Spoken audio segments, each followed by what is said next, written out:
That's right, Cosmos. We are live for the Go Home Raw. I just wanted I just wanted to talk a little bit before because I was literally we're literally minutes away before Raw opens. I just want to talk a little bit, of course. Get the juices flowing. No, not those kind of juices, but let's just talk a little bit. I want to talk a little bit about I'm watching SummerSlam right now. I'm just waiting till Raw comes on, and I'm watching SummerSlam. What I was doing yesterday. I actually started that recently, because I like to go in between, and I like to go between the respective eras, like say golden era, and maybe the new generation era, attitude era, of course, ruthless aggression. You want to watch a Pacific era, and regardless of not if it's in order, and that's what I've been doing. And I'm just probably for a while I'll be watching, until I want to do something else. I'm just watching attitude era, and this is like the pay-per-view before Bret Hart and Shawn Michaels. This is when they were just started to get they started, of course, the whole infamous feud. And this is when it started at SummerSlam. Bret Hart was facing Taker for the title. And I'm watching this segment right now. And it's kind of, I kind of used to do one of those segments, pretty much. How the $1 million contest. It's like a $1 million contest, and they're calling up people to see whoever's gonna win $1 million. I don't know if Glass. I don't know what when it comes to that, but what they used to do with, because obviously when it comes to those type of shows, they used to do with what Pacific shows and networks had. I don't know. I don't know what this but I don't know what it was. Probably just a segment that they used as far as entertainment, obviously. But yeah, you have Pelosi out here with Sable and Sunny, and they're doing the whole get up, the whole gimmick of $1 million. Whoever you call in to see if you win $1 million. I don't know what the gist of it was when because that's what they're basically doing, but. And it's the whole time I'm watching this segment, it's so hilarious. It's so hilarious because you got Pelosi. He just he's trying to have either Sable or Sunny trying to position to see because he wants to call into the numbers. Whoever wins the $1 million, it's because Sunny is just wiggling back and forth on her breasts. She has the phone numbers and she's just wiggling it back and forth for her breasts and trying to keep it still. And Jeremy Lawler, how does Pelosi get all the good jobs? I was oh my gosh, that's what I do right there. Oh man, Toms they were just so fucking they were those times where it's just it wasn't they went as they were. And it wasn't to the point where now it's just, like I said, it wasn't overly just hypocritical and sensitive. And then women, yeah, they did, man. Yeah, women looked sexy. And you got, Sunny and Sable in these skin-tight tights. And they just, oh, yeah. They just, they just look so fuckable. It's oh, my gosh, bro. Those runs they were so damn lucky being around them. But yeah, it's just damn, man. Times, oh yeah, those were the times, man. And of course, you have that women wrestlers nowadays too that don't even look a tenth close to that to what Sunny and Sable used to always were they in their primes and what women looked like in the 80s and on forward. And now we just got now we got everyone, every female basically trying to be China. And it's it's not like you still have females that obviously try to represent that role. They're not trying to yeah, it's not like they're trying to play into that sexy role and make themselves appealing. Let's say I'm very much behind that, where they can also, yeah, it's not like, because it's also still like they can not, like, because they still do it. It's not like WWE still does it. It's like, so it's not like they can get to a point where they can just have, or like several wrestlers still portray that gimmick of what wrestlers, personalities like Sunny and Sable, or Stacy Keibler and Tori Wilson, Trish and Lita.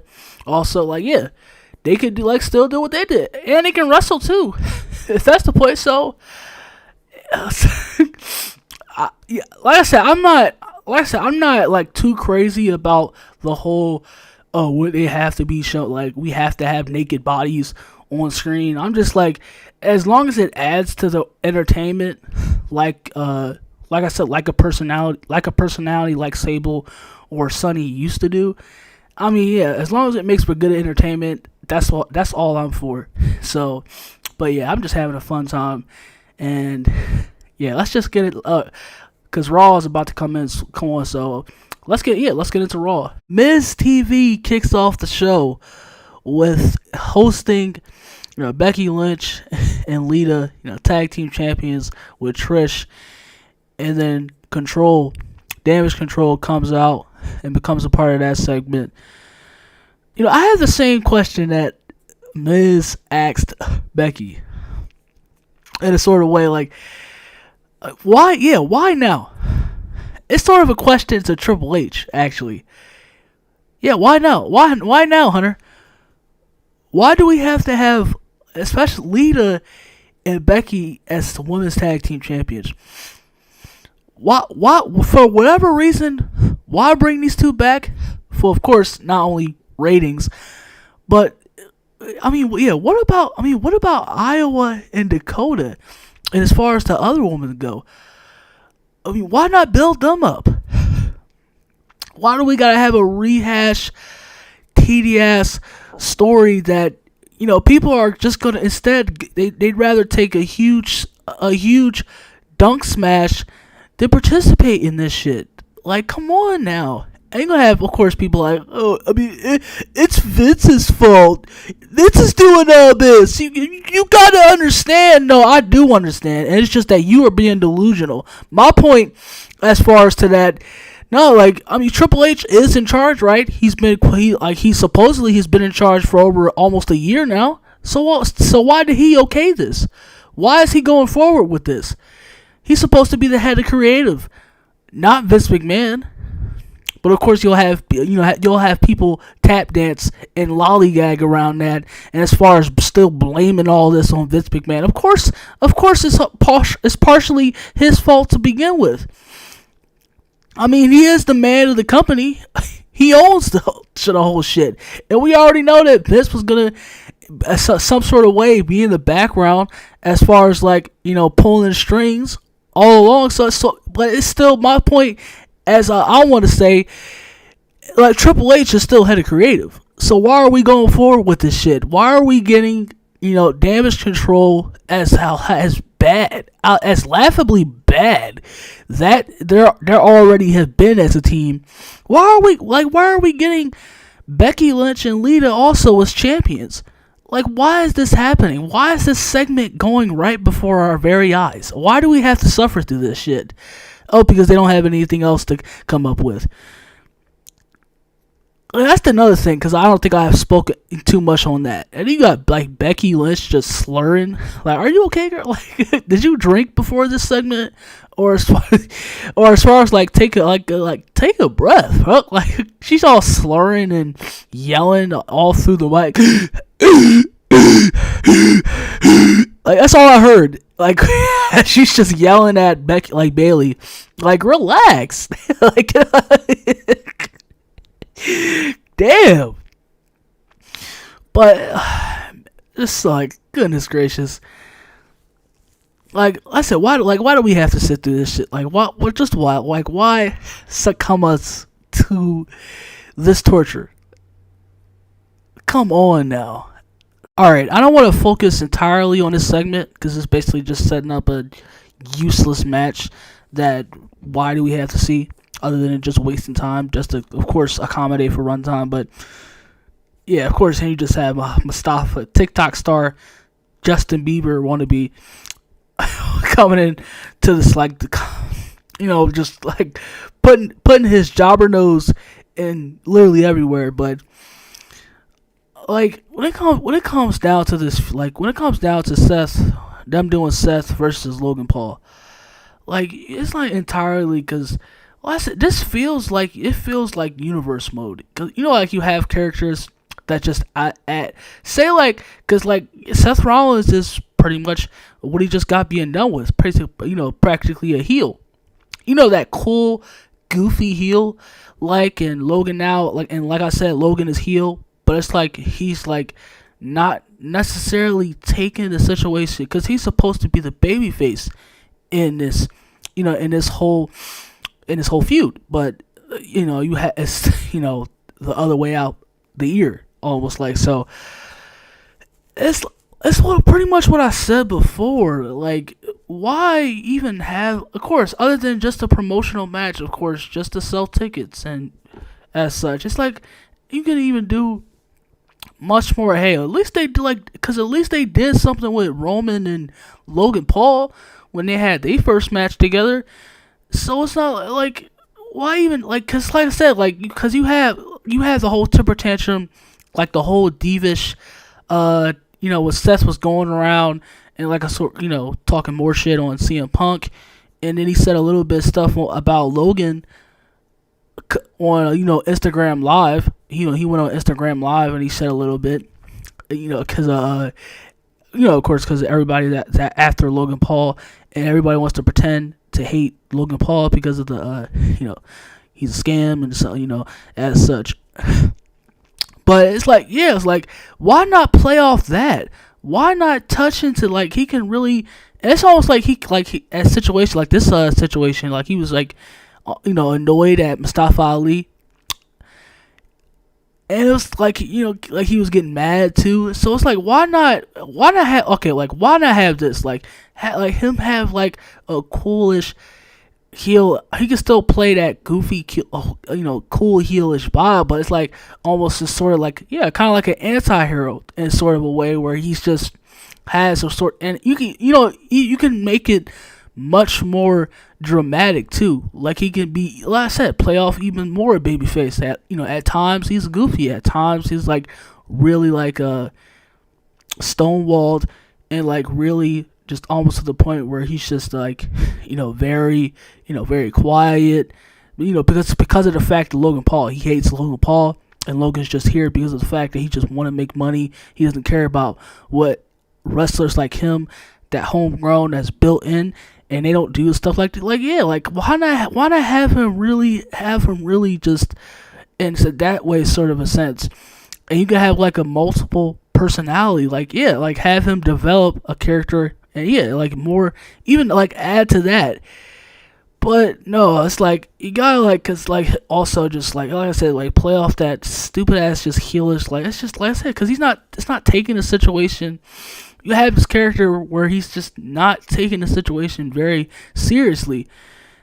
And it's like like in reality the counterpart that pretty much Seth does not like Logan Paul. So it's like, why not why not do something with that?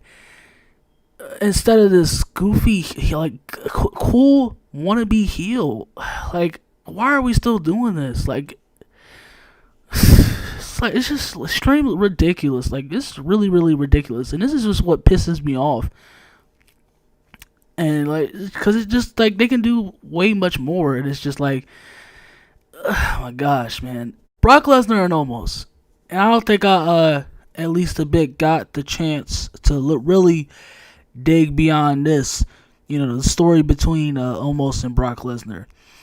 And because like I think wrestling as a whole, like I don't know if WCW used to do this, but I kind of miss this, and I like the fact that the way they're going about this, like Beast against Giant, and as such. But it's like, as much as everybody else is pretty much against this, and I guess a number of people really are not behind that, are really not believing the legitimacy when it comes to Almost, at least not yet, but probably never going to be. But like I said, I can say that I'm really looking for. Like I said, like I'm kind of like very very very interested to see into seeing what they're going to do with Almost going forward, and I'm not gonna sit here and act like that. I'm kind of a bit excited. You know, I'm kind of raising my arms in the air. What this is gonna go down between Brock Lesnar and Omos, and like I said, I miss this. I miss because you don't get of course you don't get, because I kind of, this is in my sort of way where people they like Gunther. And I do like that fact as well, like where you're getting that also type of smash mouth wrestling, but you're getting men actually look like men, and they don't just they don't look like little boys, and they don't look like hipsters that wear pride flags, and these dudes right here look like men, and we get some of that. Just that type of wrestling where it's just, we're Beast. In this case, context, of what they're hyping it up as Beast against Giant. Like that hasn't been done before, but practically Beast versus Giant. And I'm looking forward to this. I'm really, because I missed this type of what WWE used to do before. And I can't wait for WrestleMania. And some of it has been good. It's been alright, between Omos and Brock Lesnar. And I will say, for the most part, they're trying to make Omos to make him look legitimate, and as far as a towering force of just strength and as such before. So I'm liking that, and I'm liking that they're putting into it, and it's kind of working a bit. So let's see what they're gonna do with this. And he got MVP to really put him over as far as to help him get that, as far as the next step forward. So I couldn't be more more happy for that. So I'm looking forward to I'm looking for going into WrestleMania and beyond. I'm looking forward pretty much of what they're gonna do with Omos and how it's almost gonna turn out. So can't wait for WrestleMania. And I can't wait for Brock Lesnar and Omos, because I miss those types of matches too. Like I said, we don't have to always get those these like I said, indie work rate, these midget from across the ring to the next, and then they don't even, and then he's then you have these fags don't even know how to perform the move in the first place. But I'm so tired of that. People are so obsessed with that shit. You don't have to have a fucking 7-star, 10-star fucking match back to back. We don't we need let's say people forget this is entertainment. And this is as far as that you need matches that you can enjoy and just be and look at it and go, oh shit, damn, they really going at it. And it's I miss that. So I can't wait for WrestleMania. And I can't wait for Brock Lesnar and Omos. I was just going to leave this in the notes. But, practically, kind of since I already, overall gave at first between Charlotte and Rhea. But as far as, expanding, because I know I did it so far, the beginnings quickly on Charlotte and Rhea. But I don't think I went as far as, went more into it. And I think I touched a little bit more on it, going as far as into the story now. I think on the the women the women politics video, where I just the rumors around them supposedly main eventing. But that shit better not go through also as well. But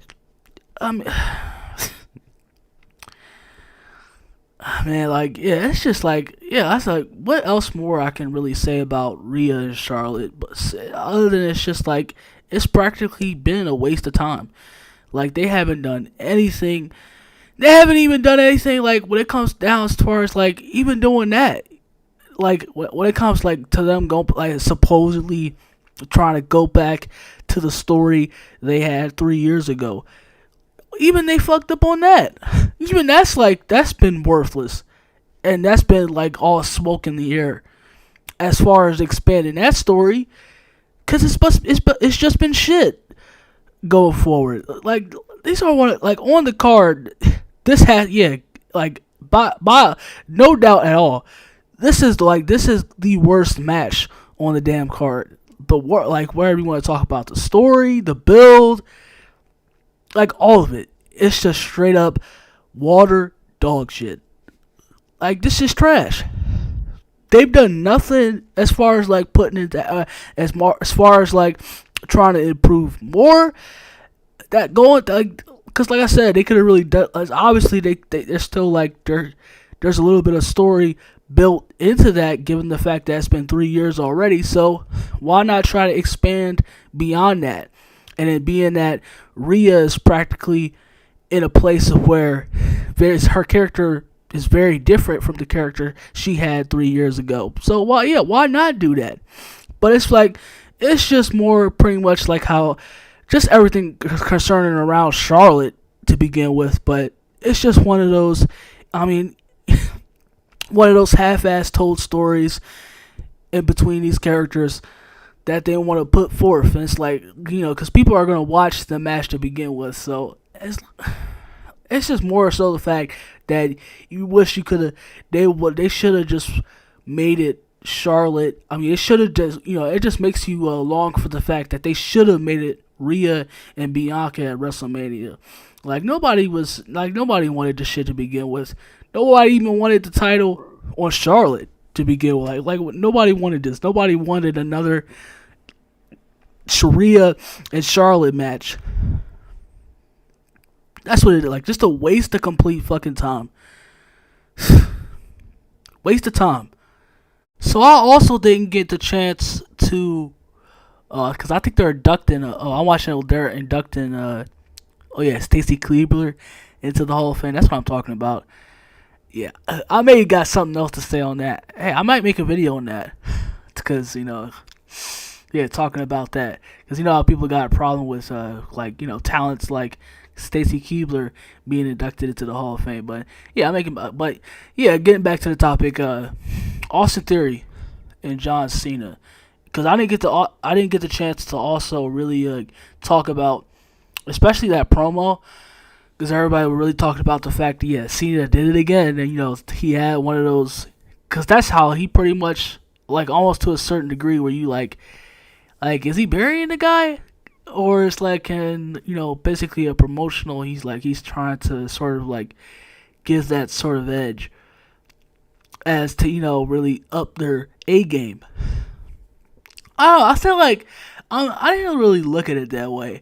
Just like first, because I thought at first Triple H was really, pretty much Triple H was making Austin Theory look like a jackass. But I guess, Vince McMahon, well, he was trying to do something, I guess, even before there was rumors in the beginning of the year, beginning of January, that Vince was coming back. But, I think Vince is back, because basically, Austin Theory is he back to being the United States champion, and he's trying to do something.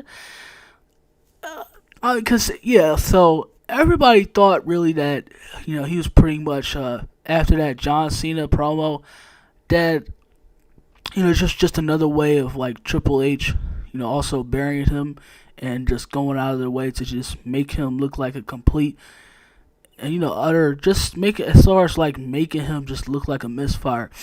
I mean, I don't know if I could say that, because there's he's done that, but I didn't look at it as far as that, because John Cena's done that on a number of occasions also.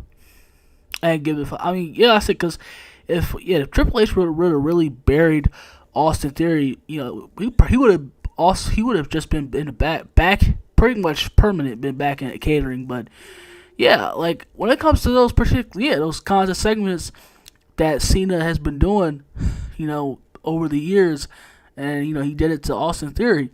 That sort of way, like to really like really trying to like boost his A game and like, cause that's why I've always looked at those promos. Hey, look at the Roman Reigns.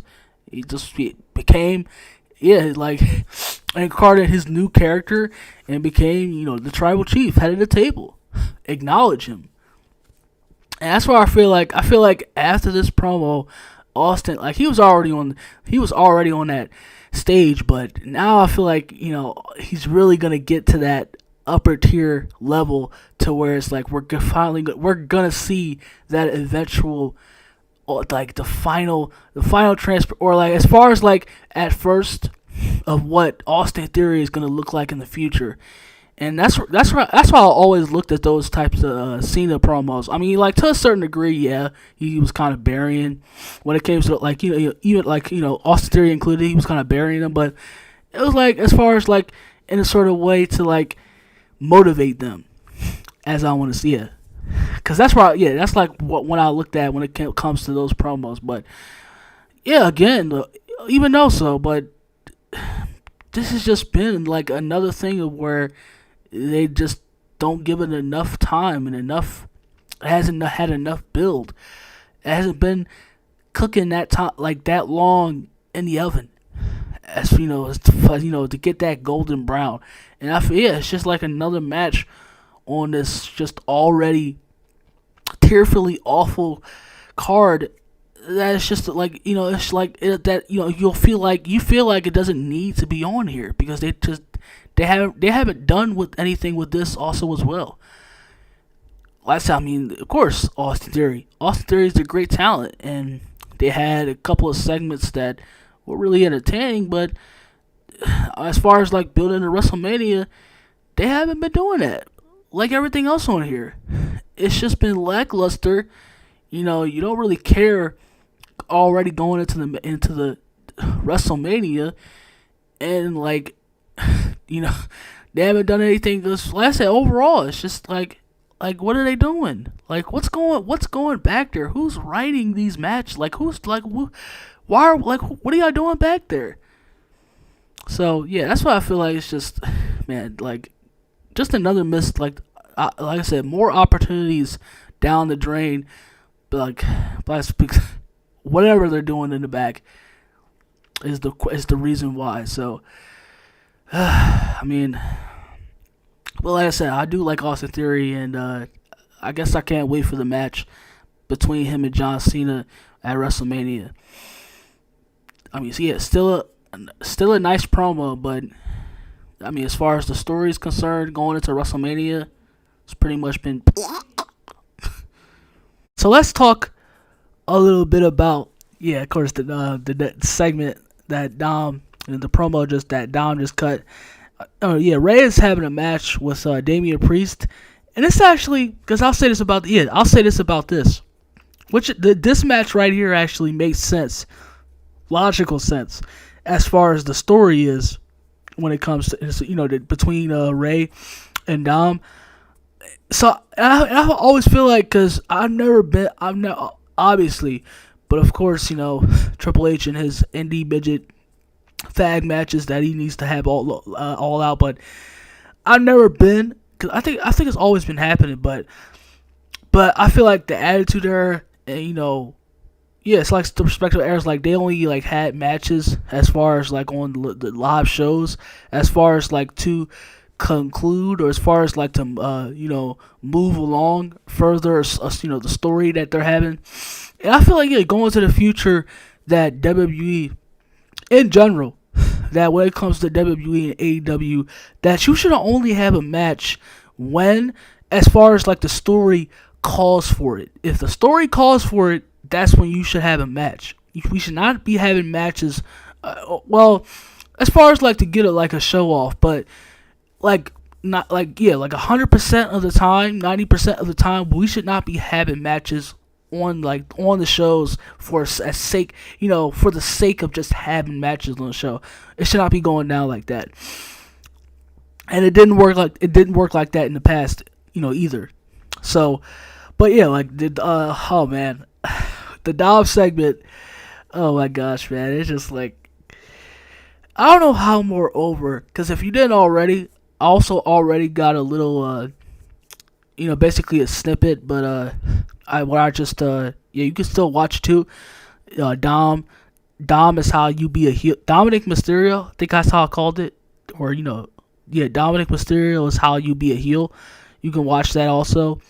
Yeah, I'll put it at the end.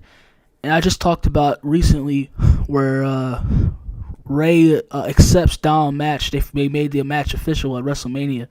Ray and Dom. I also talked about that too.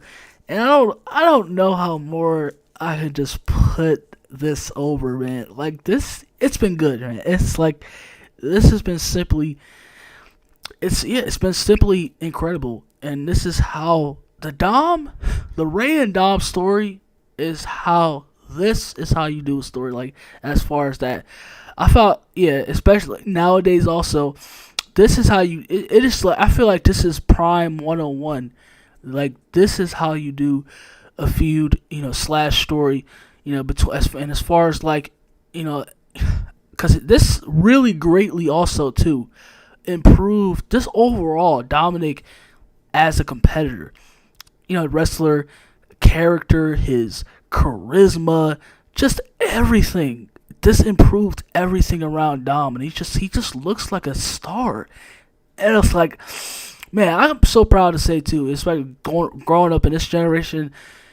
Like right now, I can instantly say for sure, Dom is one of my favorite new talents that's going on right now. If I didn't say that already, man, he's really doing good stuff. And as far as like he greatly improved. Awesome shit.